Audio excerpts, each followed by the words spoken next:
자, 여러분 오늘 본문은요 아주 유명한 사건이죠. 삼손입니다. 삼손 이야기. 삼손 너무 잘 알고 있죠. 삼손 이야기는 사실 교회 다니지 않는 사람들도 아는 이야기일 거예요. 왜냐하면 너무나도 많은 이야기들이 소재로 삼아졌고요. 삼손에 대한 이야기는 참 많이 알고 있습니다. 자, 삼손은요 이 사사기, 우리가 지난주에도 사사기를 봤어요. 사사기에서 등장하는 마지막 사사가 바로 삼손입니다. 마지막 사사. 삼손이 출생할 무렵엔요 그 이스라엘은 거듭되는 타락으로 인해서 하나님의 징계를 받아서 이방 민족의 압제 아래 고통을 받고 있었어요. 하나님의 징계가 그 이스라엘의 죄악이 만연했던 이스라엘 가운데 징계가 떨어졌는데, 그 징계를 내리시는 그 방편이 뭐냐? 바로 이방에 있는 이방 민족들, 강한 민족들을 이스라엘에게 보내셔서 그들로 하여금 압제를 당하게 하시는 것, 이것이 하나님의 그 이스라엘 향한 징계 방법이었습니다. 그런데요 오늘 그 이 사사 삼손의 이야기 그 배경에는요 무려 40년이라는 긴 시간 동안 그 이방 민족인 블레셋이라는 그 대단히 강한 이방 족속의 압제를 받고 있었어요. 하루 이틀도 아니고 무려 40년 동안. 우리 일제강점기 몇 년이었죠? 네, 엄청난 또 기나긴 시간 속에서 우리도 이러한 압제 가운데 있었던 경험이 있습니다. 그 고통을 우리는 알고 있어요. 마찬가지로 이 이스라엘도 블레셋에서 무려 40년이란 기간 동안 압제를 당했던 상황이 바로 이 삼손이 등장하기의 배경 상황이에요. 이 블레셋 족속은 원래 그 기원 전 그러니까 BC 12세기 때에 당시에 그 그리스 지역으로부터 이주해 왔던 그 일종의 해적 족속이 바로 이 블레셋 족속이었어요. 이 블레셋 족속은 전쟁에 능했습니다. 왜냐? 그들에게는 되게 발달한 고도의 무기가 있었거든요. 그 전쟁 무기를 보유하고 있었기 때문에 이스라엘은 이 사사시대 기간 동안 이 블레셋을 몰아내지 못했어요. 그리고 나서 이어서 오늘 사사기 이후로 여러분들 이제 성경의 내용들을 기억하시는지 모르겠지만 사무엘과 또한 첫 이스라엘 왕이었던 사울, 그리고 이어서 대를 이은 다윗의 세대까지 무려 수십 년 동안 이 이스라엘을 오랜 숙적으로 이 블레셋과 계속해서 전쟁을 하게 되죠. 자, 이 사사기를 쓴 기자는요, 이 삼손의 무대를 이 오늘 본문의 13장부터, 오늘 본문은 16장이에요, 여러분. 16장인데 삼손의 이야기는 바로 13장에서부터 시작을 합니다. 자, 이 사사기의 기자는 삼손의 무대를 13장에서 열어가면서 당시에 이스라엘 백성들이 갖고 있는 영적인 상태가 어떠했는지를 먼저 13장 1절에서 보여주고 있어요. 제가 13장 1절인데 화면에 안 나오는데 제가 한번 여러분들 읽어드릴게요. 여러분 귀로 잘 들어봐 주세요. 13장 1절입니다. 이스라엘 자손이 다시 여호와의 목전에 악을 행하였으므로 여호와께서 그들을 40년 동안 블레셋 사람의 손에 붙이시니라. 이스라엘 백성을 하나님께서 징계하신 분명한 이유가 있어요. 그것은 무엇이냐? 이스라엘이 하나님 여호와 앞에 악을 행했다라는 거예요. 자, 여러분들은 하나님 앞에 얼마나 어떠한 신앙의 자세와 모습으로 지금 이 시간에 서 있고 자리에 나와 있는지는 모르겠지만 분명한 건 우리는 하나님의 은혜가 필요한 사람들이라는 거죠. 하나님의 은혜와 하나님의 붙드심이 없으면은 저와 여러분들은 너무 연약해서 그냥 죄 가운데 넘어질 수밖에 없는 존재예요. 근데 더 비참한 건 뭐냐? 죄악 가운데 넘어지면 그 죄악된 그 죄 위에 하나님의 징계가 반드시 떨어져요. 하나님은 공의로우신 분이시기 때문에. 그래서 우리는 날마다 하나님의 은혜를 구하되 그 은혜로 우리는 죄악과 멀어져 살아가는 삶을 살아가야 되는 겁니다. 어쨌든 이 블레셋을 통해서 무려 40년 동안 죄악이 만연했던 이스라엘 백성을 이 블레셋이 괴롭혔다라는 거예요. 여러분들을 괴롭히고 있는 건 있나요? 혹시 물어보고 싶어요. 여러분들 인생에서 여러분들을 끔찍하게 괴롭히고 있는 그 블레셋 족속이 있나요? 오늘도 계속해서 이제 내 이야기를 전개해 나가겠지만 이 수천 년 전에 이스라엘 백성들만의 문제는 아닌 것 같아요. 하나님을 바로 예배하지 못하게 만들고 하나님을 바로 알게 하지 못하고 또는 그나마라도 그간 가운데 있었던 신앙조차도 붙들지 못하게 만드는, 하나님과의 관계를 멀어지게 만드는 여러분들 안에 있는 그 블레셋 족속이 있을까요? 어느 누구에겐 게으름이 될 수도 있을 거예요. 또 어느 누구에게는 또 뭐 좋아하는 뭐 1차원적으로 여러분들 얘기하면 뭐 게임이 될 수도 있을 것이고, 간단한 예를 들면 일주일에 한 번 1시간 잠깐 드리는 이 예배조차도 힘들어서 나오지 못한, 나와야 되는 것, 그 안에서 하나님이 예배해야 되는 것 알면서도 우리의 연약한 육체를 또는 우리의 마음을 흔들어 놓는, 하나님 앞에 가까이 가지 못하게 만드는 그러한 블레셋 족속이 여러분들 안에 있나요? 그것이 있다면 속히 그 문제를 가지고 하나님 앞에 부르짖고 기도하며 나아갈 수 있기를 간절히 바라는 바입니다. 자, 그런데 삼손이 등장하기 이전까지 이스라엘은 자신들의 죄로 인해서요, 이방 족속들로부터 하나님의 징계를 받게 될 때마다 그들은 고통 중에 회개하며 하나님께 부르짖었어요. 잘 살펴봐야 될 게, 지난주에 사사 누구의 이야기를 했죠? 기억하는 사람? 옷을 입다. 옷을 입어요. 입다. 사사 입다에 대해서 제가 분명히 얘기 드렸어요. 오늘 이 본문의 주인공이 되신 삼손의 이야기가 있기 전까지 정말 많은 사사들이 나와요. 그런데 그 사사들이 등장하게 된 계기가 뭐라고 그랬죠? 제가 지난주 설교 기억하시는 분들은 떠올려 볼 수 있을 거예요. 하나님이 사세를 보내신 이유가 뭐예요? 이스라엘을 다시 회복시키기 위해 사사를 보내셨어요. 근데 이 이스라엘을 징계하신 이유가 뭐라고 그랬죠? 이스라엘이 죄를 지니까, 범죄하니까. 그 범죄한 이스라엘이 정신이 다시 반짝 들게 만들려면 그 징계가 필요했고요. 그 징계를 받은 이스라엘이 결국엔 정신이 번쩍 나서 하나님을 찾습니다. 부르짖어요. 그 부르짖음을 하나님은 들으시고 새로운 또 사사를 보내셔서 그 이방 족속으로 고통받고 있는 이스라엘을 다시 해방시키시죠. 이 반복되는 이 패턴이 이 사사기 안에 계속해서 반복이 되는데요. 똑같은 패턴이. 근데 재밌는 사실은 오늘 삼손 등장하는 이 삼손의 배경 가운데는 이스라엘이 동일하게 죄를 짓고 범죄해서 블레셋으로 징계를 받지만 이스라엘은 끝까지 하나님을 부르짖지 않아요. 마지막 사사라고 제가 소개했잖아요. 사사기에 등장하는 삼손이 마지막 사사입니다. 근데 이제 그 전까지 사사들이 등장하기 전에는 꼭 하나님을 향해 부르짖었어요. 하나님 도와주세요. 잘못했습니다. 회개하고 부르짖는 그 과정이 있었어요. 그런데 오늘 이 삼손의 등장과 함께 이스라엘은 끝까지 하나님을 찾지 않아요. 자, 즉 고통의 모습도 회개의 모습도 이 이스라엘 백성들한테는 이제는 찾아볼 수 없게 된 거예요. 사사기 이제 삼손이 등장한 13장에서 오늘 본문이 되는 16장 전체에서 이 이스라엘 백성들이 하나님께 부르짖었다라는 그 표현이 단 한 번도 나오지 않고 있다는 거예요. 즉 블레셋 사람들이 그 다스린 그 40년의 기간 동안 이스라엘은 단 한 번도 하나님께 구원을 부르짖은 적이 없었다는 사실입니다.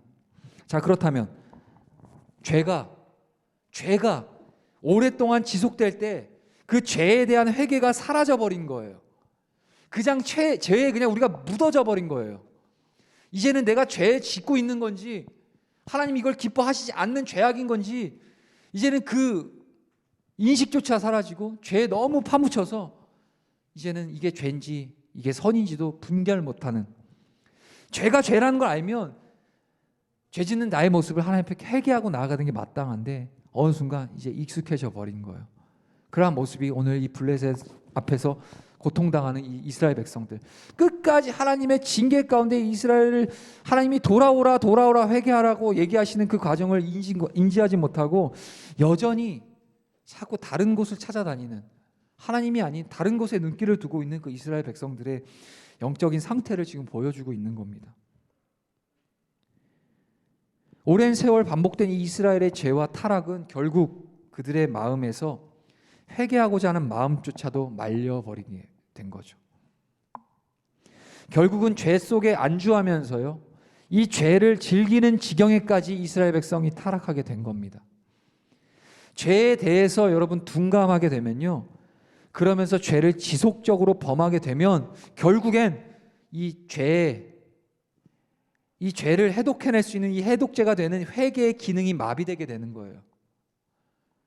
결국은 죄의 깊이 우리의 영혼이 젖어들게 된다는 겁니다. 거기에 대한 말로는 어떨지 여러분들 분명히 잘 알고 있을 겁니다. 자, 죄가 반복되고 타락이 지속되면 진정한 회개가 어려워지게 되는 거예요. 혹시 여러분들 지금 이 강도사님의 메시지를 통해서 여러분들에게 던졌던 그 질문 있잖아요. 여러분들 안에 있는 블레셋은 무엇입니까? 여러분들을 하나님 앞에 가까이 하지 못하게 하는 그 블레셋은 과연 무언가요? 라는 그 질문 앞에 여러분들이 그 부분이 떠오르는 부분이 있거나 내가 그걸 해결받아야 될 부분이 있다면 더 이상 기다리지 말아요. 지금 이 예배 시간에 하나님 앞에 겸손하게 나의 죄악된 모습들을 하나님 앞에 내어드리면서 우리가 회개할 수 있는 그런 믿음의 사람들이 되기를 간절히 바라는 바입니다. 자, 그러므로 이 지경에 이르지 않도록 이러한 그 당시의 이스라엘 백성들과 같은 그러한 지경에 회개가 없는 사라져버린 그러한 지경에 이르지 않도록 항상 우리는 영적으로 깨어 있어야 되는 거예요. 그리고 지속적인 죄의 삶이 아니라 지속적인 성결한 삶, 거룩한 삶, 하나님 앞에 드리는 예배자의 삶을 살아낼 수 있어야 하는 겁니다. 이 아침에 피곤한 몸을 이끌고 육신의 지침을 이끌고 이 먼 곳까지 나와서 교회에 나와서 예배하는 이 모든 행위들의 그 근본에는 뭐가 있냐? 하나님과 더욱 가까워지고 지속적인 이 거룩하고 구별된 삶을 살아내므로 죄와 멀어질 수 있고 하나님과 더 가까이 될 수 있기 때문에 이러한 시간들이 여러분들에게 반드시 필요한 것입니다. 자, 삼손의 이야기를 계속 이어나갈게요. 이 삼손의 어머니는요, 아이를 낳지 못하던 여인이었어요. 불임이었어요. 당시의 그 상황 가운데 여인의 불임이란 지금 시대에서는 상상할 수도 없는 큰 고통이었어요. 그런데 하나님께서 그 삼손의 부모님에게 나타나셔서 아들을 주시겠다고 약속을 해주십니다. 그렇게 해서 태어난 아들이 바로 삼손이에요. 그런데 그 불임의 여인에게 아이를 주신 그 하나님께 감사함으로 삼손의 아버지 마노아와 그의 아내 어머니는 감사함으로 아들을 주신 것에 감사함으로 어떠한 약속을 하냐면 하나님 이 제 아들을 하나님께 바치겠습니다라고 합니다. 그걸 어려운 표현일 수 있지만 나실인이라고 하거든요. 나실인으로 서원해 드립니다. 서원한다는 건 하나님 앞에 약속을 한다는 얘기죠. 제 아들 주셔서 감사한데 저희 아들을 하나님이 쓰실 그런 나실인으로 제가 드리겠습니다라고 이 부모님들이 그렇게 약속을 한 겁니다. 여기서 나실인이라는 것은요, 구별되었다라는 뜻으로서 이 나실인은요, 남자든 여자든 간에 누구든지 하나님께 헌신을 자원할 때 그 기간을 정합니다. 그리고 그 정한 기간 동안 나실인으로서 살아가는 그 규례가 있어요. 법칙이 있어요. 그 규례에 따라서 살아가는 제도가 바로 나실인 제도인데요. 정해진 기간 동안 하나님을 위해서 세상으로부터 완전히 구별된 사람으로 살기 위해서 살아가는 사람들, 그리고 그들 나실에게는 하지 말아야 될 것이 있었는데 세 가지 금기 사항이 있었어요. 절대 하지 말아야 될. 첫째는 술을 마시면 안 됩니다. 자, 여러분들 이제 고3 수능 끝나서 이제 대학 갈 텐데 여러분 중요합니다. 여러분들 술 마시면 안 돼요. 술 마시면 취하면 정신이 나갑니다. 정신이 나가면 이게 내 정신과 마인드가 이게 하나님께 나가는 것이 안드로메다로 가게 됩니다. 자, 아무튼 자, 이처럼 나실인이 지켜야 될 세 가지 법칙인데 첫 번째 술을 마시면 안 되는 거예요. 그리고 술뿐만 아니라 심지어는 그 포도의 소산 어느 것도 먹을 수 없어요. 그러니까 당시에는 이제 술의 그 기본적인 술이라고 하면 포도주를 얘기하는 건데 포도주뿐만 아니라 포도로부터 나오는 모든 걸 먹으면 안 됐어요. 이게 이제 첫 번째 나실인의 규칙이었습니다. 삼손이 나실인이라고 했습니다. 삼손이 지켜야 될 부분을 제가 얘기하고 있는 거예요, 여러분들. 자, 두 번째는 시체를 만지면 안 됐어요. 시체. 그래서 이 나실인 기간 동안에는요, 아버지가 죽거나 심지어는 아들이 죽어도 나실인은 초상을 치르지 못했어요. 시체를 만지면 안 되기 때문에. 이게 두 번째 법칙이었고요. 세 번째가 있었습니다. 세 번째는 머리를 자르면 안 돼요. 우리 강도사님 고등학교 1학년 들어갔을 때 학생 주임한테 불려갖고 머리 잘려가지고 정말 힘들었는데, 아무튼 나실인은 머리 자르면 안 돼요. 서원하는 이 기간 동안 그 기간이 약속의 그 기간이 끝날 때까지 머리를 계속 기르다가 그 기간이 끝나면 그 머리를 깎아서 불에 태워 번제처럼 하나님께 드려야 됐어요. 그래서 머리를 계속 자르지 말아야 됐죠. 자, 이 모든 것들은 상징적인 행위였어요. 즉 술은 세상적인 향락의 상징적인 음식으로서 술을 마시지 못함은 세상의 향락을 끊으라는 의미가 이 안에 담겨 있는 겁니다. 그리고 둘째로 시신은 죄의 결과인 죽음의 모습이기 때문에 이 죽은 시체에 접근하지 못한다는 것은 한마디로 죄에 접근하지 말라는 의미라는 거예요. 이해가 되시죠? 그리고 셋째로 머리를 자르지 말다. 즉 머리는 하나님께서 다스린다는 것을 상징하는 신체의 부위이기 때문에 이 머리털에 손을 안 댄다는 것은 하나님만이 나를 주장하신다라는 그런 믿음의 고백적 상징적 행위라는 거예요. 이해가 되세요? 여러분들이 몸을 움직이려면 일단 머리로부터 이게 지시 전달이 돼야 되잖아요. 그죠? 아무 머리랑 상관없이 몸부터 움직이면 그거는 약간 병원 가보셔야 될 분들이고요.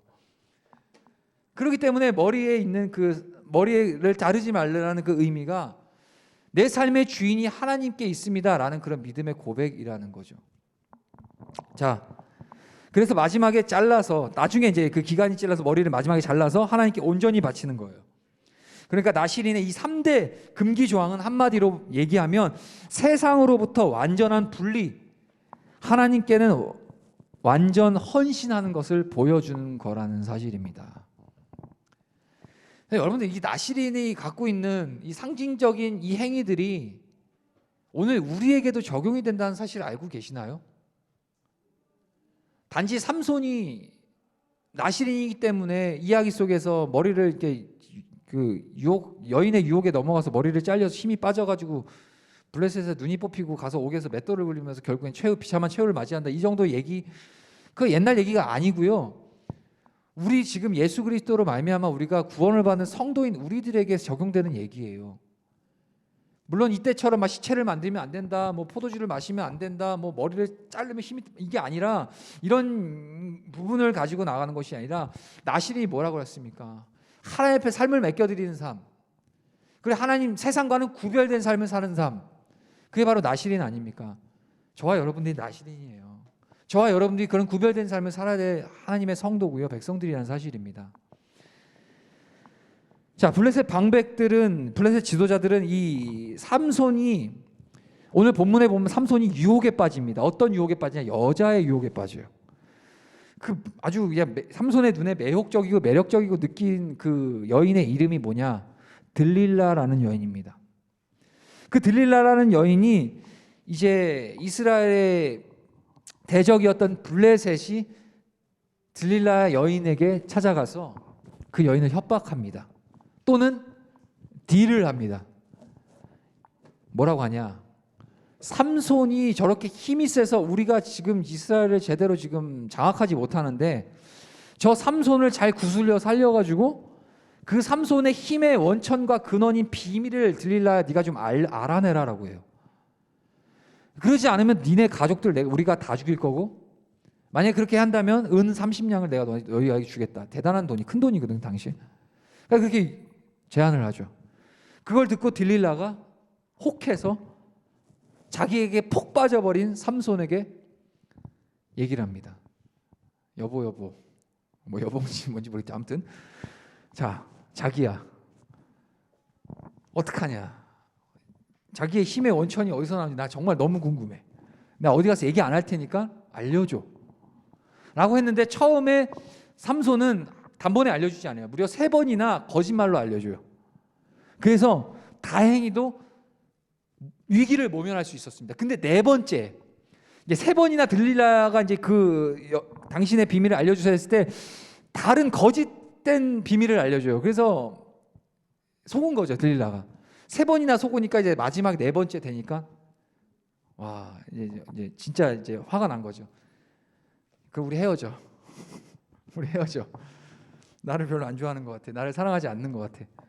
아니, 그렇게 하니까 이제 삼손이 이제는 진짜를 말합니다. 비밀을 얘기하게 됩니다. 자기의 비밀은 바로 자기 힘의 근거는 머리에 있다. 머리를 자르면 힘이 없어진다라고 얘기를 한 그 순간 들릴라는 삼손의 머리를 자르죠. 그때를 기다렸던 그 블레셋 사람들은, 삼손이 머리를 잘려 힘이 빠지기만을 기다렸던 그 블레셋 사람들은 바로 삼손에게 들이닥쳐서 삼손을 잡아가고 그의 눈을 뽑아버립니다. 그리고 옥에 가둬놓고 큰 맷돌을 계속해서 돌리게 만들죠. 그러니까 노역을 계속시키는 거예요. 이게 바로 오늘 본문의 배경입니다. 자, 블레셋 방백들이 이 들릴라에게 삼손의 힘의 비결이 어디에 있는지를 알아내면 엄청난 액수의 돈을 주겠다고 이 들릴라에게 협상을 하죠. 그리고 결국에는 알아내게 되고요. 그렇게 비참한 결과를 맞이하게 됩니다. 가만히 보면은 오늘 이제 본문을 보면 자, 21절, 우리 한번 21절을 한번 띄워봐 주실래요? 우리 함께 지금 많이 좀 졸린데 21절 우리 한 번만 읽어봅시다. 시작. 블레셋 사람들이 그를 붙잡아 그의 눈을 빼고 끌고 가사에 내려가 놋줄로 매고 그에게 옥에서 맷돌을 돌리게 하였더라. 자, 주님은 말씀하셨어요. 이게 뭐라 그러지? 가장 먼저 눈을 빼서 가사에 내려가 놋줄을 매고 그에게 옥에서 맷돌을 돌리게 했다는 거야.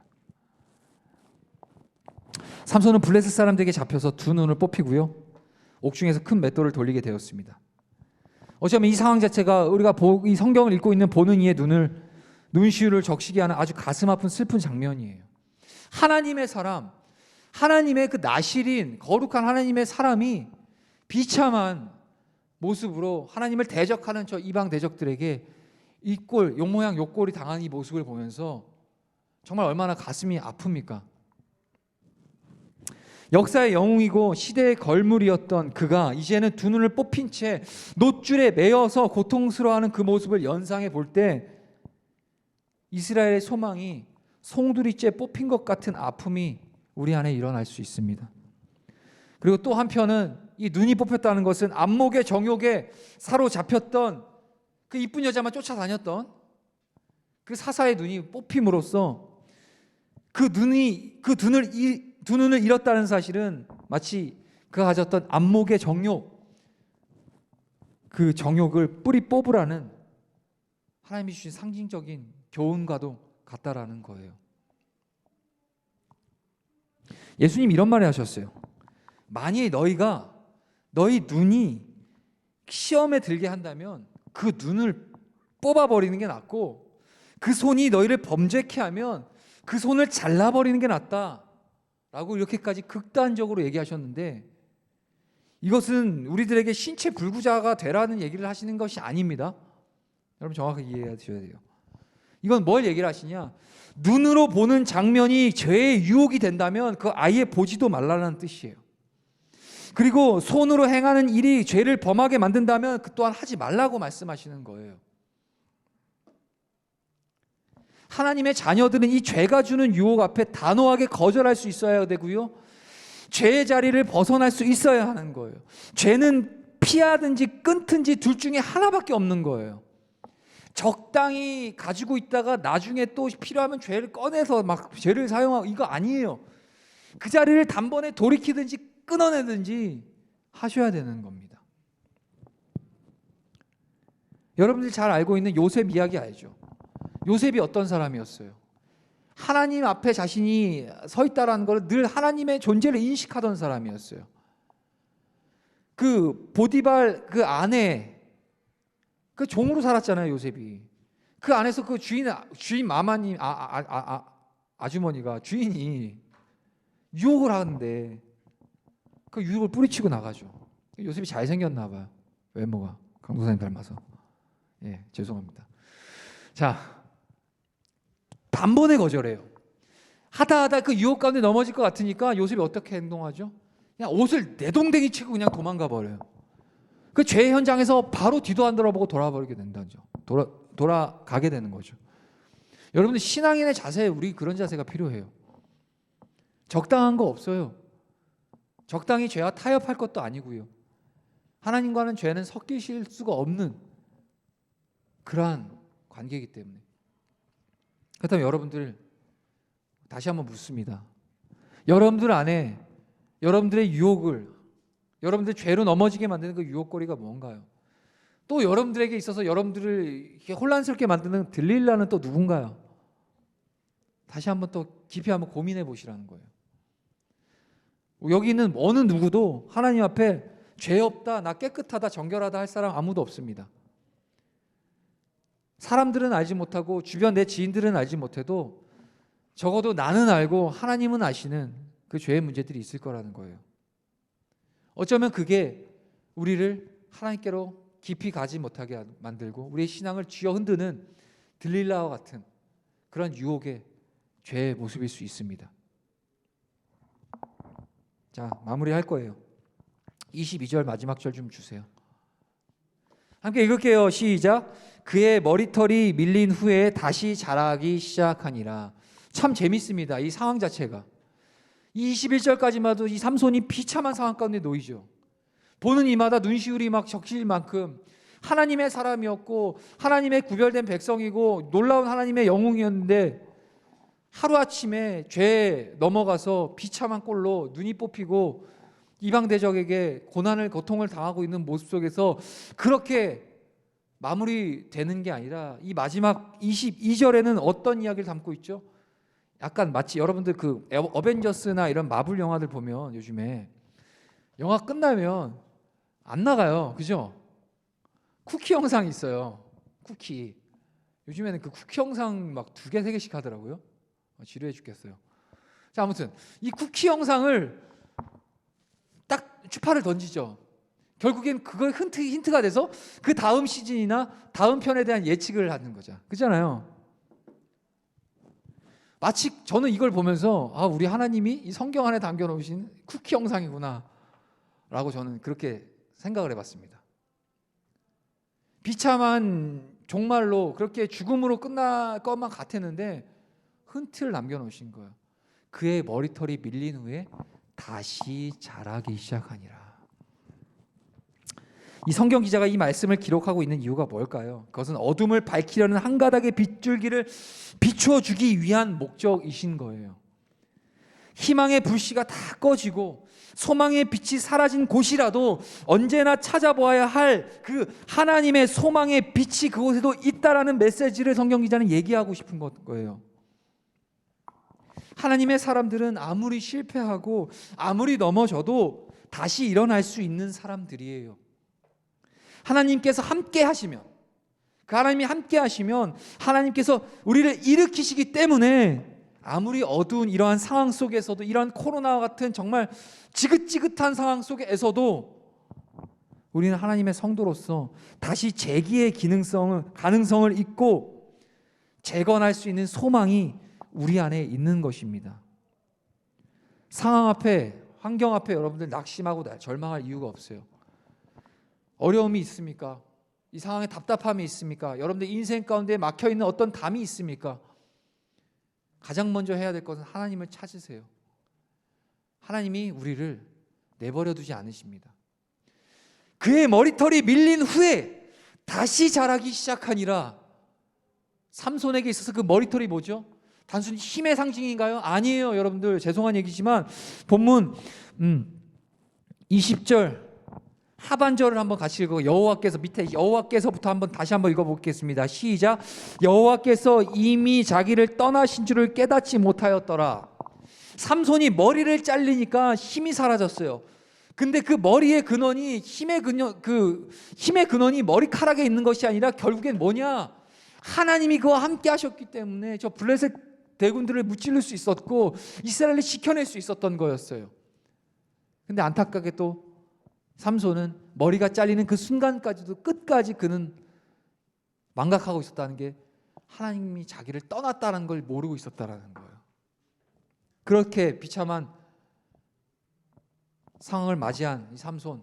하지만 우리 주님은 하나님의 약속은 그 약속 안에서 내 영혼 평안해, 내 뜻보다 크신 주님의 계획, 나 그를 신뢰해. 우리 찬양했잖아요. 하나님의 뜻은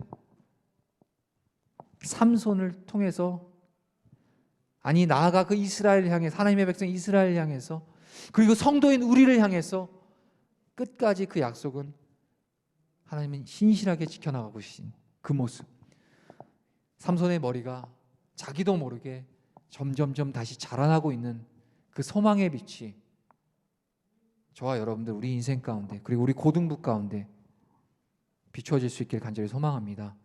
기도할게요. 주 하나님 감사합니다.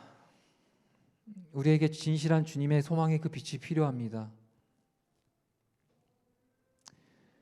이대로 주님 우리를 내버려 두지 마시고 주님을 그 사랑하고 주님을 찾고 주님을 부르짖었던 우리의 신앙들을 다시 하나님 앞에 설 수 있도록 우리를 회복시켜 주시고, 죄의 문제들이 있다면 그것을 부둥켜 안고 살아가는 것이 아니라 지금 이곳에서 이 자리에서 하나님 앞에 다 내어드리며 연약한 우리의 모습들을 다 가감없이 내어드리며 하나님의 도우심과 하나님의 인도하심을 붙들고 나아가는 사랑하는 당신의 귀한 우리 고등부 모든 자녀들 될 수 있도록 주의 은혜를 베풀어 주시옵소서.